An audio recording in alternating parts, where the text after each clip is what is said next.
অত্যন্ত খুশি। আমার 4 বছরের লড়াই এটা। 2021 সালে আমি এলওপি হিসেবে লড়াই শুরু করেছিলাম।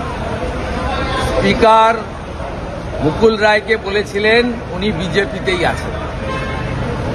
পরে আমি হাইকোর্টে যাই, পরে উচ্চ আদালতের ইন্টারফারেন্স হয়। ফাইনালি গত 1 বছর সম্মানীয় বিচারপতির বেঞ্চে এটা হিয়ারিং হয়েছিল। হিয়ারিং কনক্লুড ছিল, অর্ডার রিজার্ভ ছিল।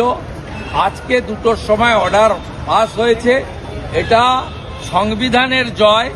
এবং 2011 সাল থেকে সিপিএম, কংগ্রেস, আরএসপি, ফরওয়ার্ড ব্লক, সমাজবাদী পার্টি 21-এর পর থেকে বিজেপি টার্গেটে ছিল এবং কংগ্রেস সিপিএম পারেনি লড়তে।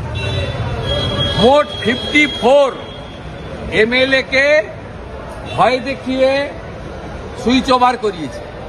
54 এমএলএ। ইমানি বিশ্বাস থেকে শুরু করে, তারও আগে আপনার কৃষ্ণেন্দু নারায়ণ চৌধুরী থেকে শুরু করে, চাঁদ মোহাম্মদ থেকে শুরু করে অসংখ্য। আমি খুশি। এর পরের পালা তন্ময় ঘোষ বিষ্ণুপুর, আলিপুরদুয়ারের সুমন কাঞ্জিলাল, হলদিয়ার তাপসী মণ্ডল, এরা প্রস্তুত থাকুক। এর পরের পালা এদের। এবং বিমান ব্যানার্জি আজকে বুঝে নিয়েছে ভারতবর্ষের সংবিধান শেষ কথা বলে। বিমান ব্যানার্জি এই দলদাস ব্যবস্থাপনা শেষ কথা বলে না, আজকে প্রমাণ হয়ে গেছে।